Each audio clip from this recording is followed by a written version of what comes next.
비행 접시의 하부는 푸른 빛을 내고 쉬쉬하는 소리를 냈습니다. 그것은 조용히 땅에서 떠올랐어요. 거기엔 제트 엔진과 같은 시스템이 없었고 배기가스도 나오지 않았습니다. 프로펠러도 없고 소음도 없었어요. 1989년 5월 익명의 남자가 라스베가스 TV 방송에 데니스란 가명으로 출연합니다. 그가 말하는 것은 단순한 SF 소설이나 영화 이야기가 아닌 폭로였는데요. 자신이 넬리스 공군기지의 51구역 남쪽에 위치한 S4라는 곳에서 근무했으며 그곳에서 외계 기술에 대해 연구했다는 믿지 못할 이야기였죠. 데니스라는 가명으로 세상에 큰 파장을 일으킨 남자의 진짜 이름은 밥 라자르입니다. 밥 라자르는 자신이 로스앨러모스 국립연구소 출신이며 51구역에서 비밀리에 미약인 비행물체에 대한 연구를 진행했다고 주장하는데요. 그는 인터뷰를 통해 그곳에서 겪은 일에 대해 이야기하였죠. 당시 밥은 매사추세츠 공과대학교에서 강의를 담당했던 에드워드 텔러 박사의 추천으로 한 회사에 면접을 보게 됩니다. 면접을 진행한 회사의 이름은 EGNG로 정확히 어떤 회사인지 대외적으로는 알 수 없는 곳이었는데요. 면접을 무사히 마친 밥은 바로 넬리스 공군기지 51구역의 비밀스러운 지하기지로 출근하게 됩니다. 그가 일했다는 지하기지는 마치 비밀 요새 같은 곳이었습니다. 그곳에 출입하기 위해서는 까다로운 검문 과정을 거쳐야 했죠. S4 구역에 출입하기 위해서는 뼈와 손을 스캔하는 장치를 통과해야 했습니다. 손을 올리면 빛이 나면서 손가락의 길이와 형태를 정교하게 측정하는 것처럼 보였습니다. 이곳은 통칭 4지구라고 불리는 곳이었는데요. 철통 같은 보안을 거치고 신원이 인증되어야만 연구구역으로 넘어갈 수 있었죠. 밥이 이야기한 손 스캐너는 당시로서는 구현이 어려운 섬세한 기술력을 가지고 있었는데 그는 그것을 일종의 생체 인식기였을 것이라고 추측했습니다. 그리고 믿을 수 없게도 삼엄한 경계의 지하기지에서 밥이 맡았던 주 업무는 외계 비행체를 분해하고 역설계하는 일이었습니다. 밥은 외계 비행체의 작동 원리와 추진체 연료에 대해 주로 연구했다고 하는데요. 비행체는 그 작동 방식이 굉장히 특이했으며 당시의 과학기술로는 이것을 완전히 정의할 수 없었다고도 덧붙였죠. 밥은 이것이 지구상에 존재하지 않는 외계로부터 유래된 고차원의 기술이라고 말하였습니다. 지구에 존재하는 모든 탈 것들은 연료를 통한 연소와 배출을 통해 작동합니다. 그로 인해 발생하는 에너지와 반작용으로 추진력을 얻고 나아가는 방식이죠. 하지만 그가 연구하던 비행체는 그런 단순한 원리로 움직이는 물체가 아니었습니다. 이것은 반작용이 없는 비행체였습니다. 단순히 말하면 그 물체가 향하는 쪽의 시공간을 비틀어버리는 거죠. 말 그대로 공간이 휘는 것입니다. 예를 들어 침대의 한가운데에 볼링공을 놓고 30cm 떨어진 곳을 주먹으로 꾹 누르면 볼링공이 그 방향으로 굴러가죠. 그런 식으로 움직이는 겁니다. 시공간을 뒤틀어서 그쪽으로 떨어지듯 나아가는 거예요. 이것이 외계 과학기술의 핵심입니다. 밥은 이 이상으로 자세하게 설명하기는 힘들다고 말하며 이제까지의 물리, 화학적인 개념으로는 완벽하게 구현하거나 분석할 수는 없는 방식이었다고 덧붙입니다. 또 그는 비행물체의 연료 구성물질 중에는 발견되지 않은 원소도 존재했다고 이야기했는데요. UFO 추진체의 주 연료가 된다는 115번 원소였죠. 당시 존재하는 원소는 109번까지였습니다. 밥은 자신이 연구했다는 115번 원소에 대해 굉장히 구체적으로 설명합니다. 115번은 다른 원소에 비해 굉장히 무거운 편이며 지구에서 그것을 인위적으로 합성하는 것은 불가능에 가깝다고 주장하였죠. 그렇다고 이것이 자연적으로 발생할 수 있는 형태 또한 아니었으며 지구가 아닌 다른 행성, 즉 외계로부터 유래된 물질일 수 있다고 말하였습니다. 밥은 115번 원소가 비행체 추진 연료의 핵심이라고 이야기하면서 사지구에서 근무할 당시에 이를 통한 실험을 진행한 적도 있다고 말했습니다. 이는 안개상자 실험이라고 불렸는데 표면적으로는 방사선 관찰을 위한 일반적인 실험으로 보였죠. 그러나 밥은 실험 중 빛의 광선이 휘어지는 것을 목격합니다. 이것은 안개상자 실험은 물론 지구상의 어떠한 실험으로도 불가능한 일이었죠. 밥은 이러한 빛의 휘어짐이 앞서 이야기했던 외계 비행체의 작동 원리와 연관되어 있다고 생각했습니다. 115번 원소를 이용하여 특수한 과정을 거치면 빛의 광선이 휘듯 공간을 비틀 수 있다는 것이었죠. 밥은 사지구에서 근무할 당시 자신의 허리춤에도 닿지 않을 정도로 작은 인간형 생물체를 본 적이 있다는 충격적인 이야기를 하기도 했습니다. 연구소에서 일하는 다른 직원들은 그것들을 꼬마들이라고 부르곤 했는데 찰나의 순간 들여다보았던 방 안에서는 그것들을 앉혀놓고 크기나 높이를 재고 있는 것처럼 보이기도 했다고 덧붙였죠. 밥은 연구소에서 정체를 알 수 없는 꼬마들을 마주칠 때마다 극도의 공포를 드러냈습니다. 그 모습을 지켜보던 연구 관계자들은 1990년 업무 부적격을 사유로 밥을 연구소에서 방출하게 됩니다. 밥은 연구소에서 나가게 된 이후부터 지속적으로 신원을 알 수 없는 누군가에게 입을 다물지 않으면 목숨을 보존하기 어려울 것이라는 협박을 받았다고 하는데요. 몇 차례 목숨을 담보로 한 협박이 지나간 후 그는 이 모든 경험과 사실들을 알려야겠다고 결심했던 것이었죠. 인터뷰를 마무리하며 앵커는 그런 협박을 당한 후에도 방송에서 모든 것을 밝히기로 한 이유에 대해 묻게 되는데요. 이에 밥은 이렇게 말합니다.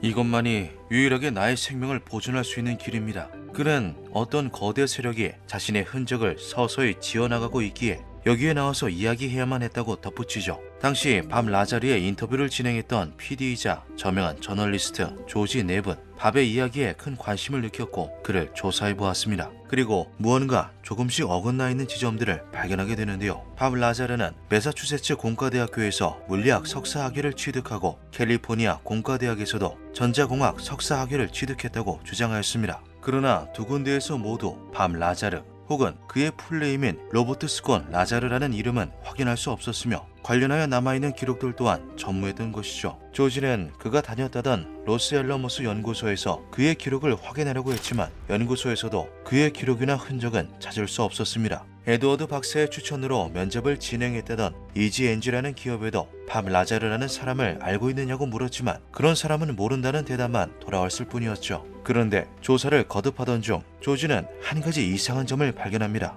로스앨러머스 국립연구소의 아주 오래된 전화번호부에서 밥 라자르의 이름을 찾아낸 것인데요. 뿐만 아니라 1982년 6월 로스앨러머스 국립연구소 관련 신문기사에서도 그의 이름을 확인할 수 있었습니다.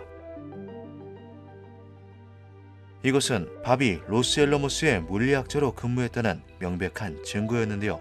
그러나 이상하게도 그가 주장한 학력과 이력에 대한 모든 기록들은 일부를 제외하고는 마치 증발하듯 사라져 있는 상태였습니다. 조지는 누군가 밥 라자르에 대한 기록을 인위적으로 지우려고 한 것이 아니라면 이런 형태로 정보가 남아있는 것은 어색한 일이라고 생각했죠. 조지는 밥이 에드워드 박사의 추천으로 면접을 받던 기업 EGNG에 대해서도 조사하게 됩니다. 대외적으로 전혀 알려진 바가 없었던 이 기업은 확인 결과 단순 인력업체는 아니었던 것으로 드러나는데요. 이곳은 놀랍게도 냉전 시기에 무기면 연구를 수행하던 특수인력을 뽑는 회사였습니다.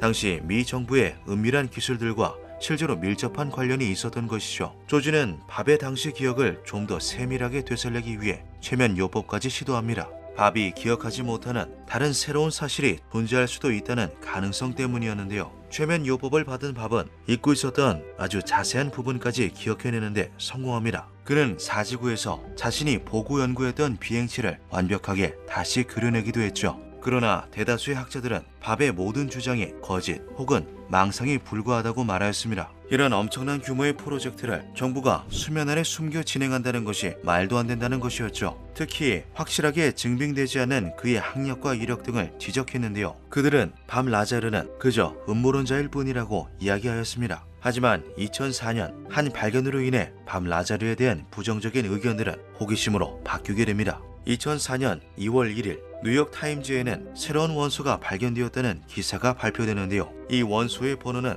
115번, 명칭은 모수코뷴으로 자연에는 존재하지 않은 인공원소였습니다. 모수코뷴은 방사성이 극도로 강한 원소이기도 한데요. 이외의 세부적인 특성들은 학계에 보고되지 않았으며 그 쓰임새에 대해서도 전혀 예상되는 바가 없었죠. 놀라운 것은 115번 원소 모수코뷴을 발견한 연구소에서 밥 라자르에게 학술적 자문을 구했다는 것입니다. 그 내용에 대해서는 자세히 알려진 바가 없지만 혹자는 이것이 정말로 밥 라자르가 주장했던 UFO의 추진 연료일 수 있다고 말하기도 했죠. 과연 모수코뷴은 밥이 주장하던 외계 기술의 핵심 115번 원소와 동일한 물질인 걸까요? 그러던 2013년 8월 15일 CIA가 처음으로 넬리스 공군기지에 대한 비밀 문서를 공개하며 51구역의 존재에 대해 공식적으로 인정합니다.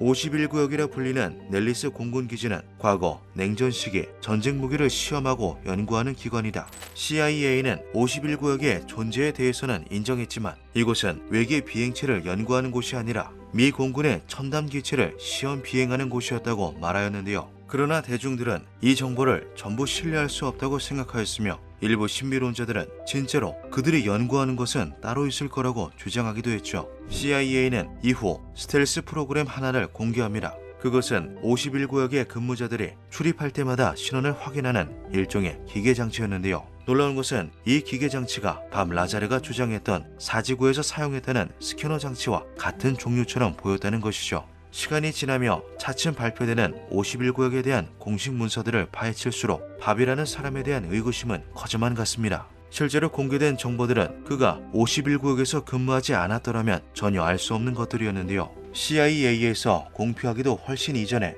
밥은 이미 그것들을 본 적이 있는 것처럼 묘사하였죠.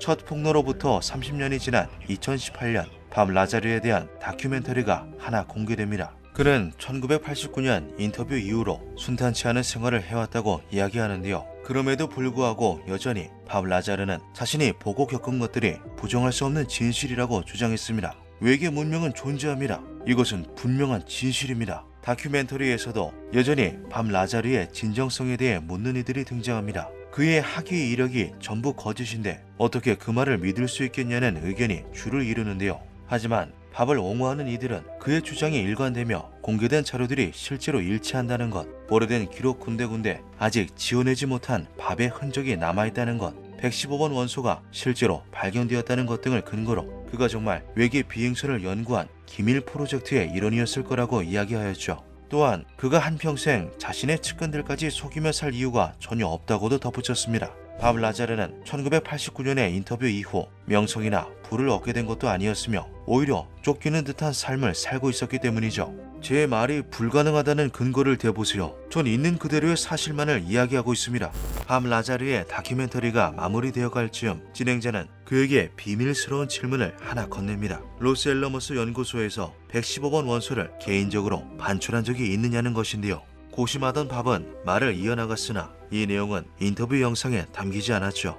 절 얼마나 감시하는지는 모릅니다. 세월이 많이 흘렀으니 이젠 감시하지 않을 수도 있죠. 하지만 인터뷰가 끝난 바로 다음날 FBI가 밥 라자르의 집을 급습합니다. 그들은 순식간에 제 곁으로 몰려들었습니다. 저를 보고 밥 라자르가 맞느냐고 물었어요. 맞다고 대답하자 그들은 제 집을 뒤질지 말지 결정하는 것처럼 보였습니다. 순식간에 차들이 줄줄이 거리를 채우고 건물 안이 사람으로 가득 찼습니다. 주 경찰의 각종 특수 요원들도 있는 것 같았어요. 그들은 2년 전 어떤 고객의 주문서를 찾으러 왔다며 그가 밥에게서 독성 물질을 주문한 것 같다고 이야기하였습니다. 밥은 이에 대해 전화로 물어보았어도 충분했을 일이라고 말하며 FBI를 포함한 각종 전담팀이 출동한 것에 의문을 표하였죠. 그는 FBI가 자신의 집에 들이닥친 것이 처음이 아닌 두 번째로 겪는 일이라는 말도 덧붙였습니다. 컴퓨터 감식반, 생화학 대응반, 주 경찰들이 컴퓨터랑 컴퓨터는 다 열어 조사하고 건물 내부는 미터 단위로 구획을 나눠 수사했습니다.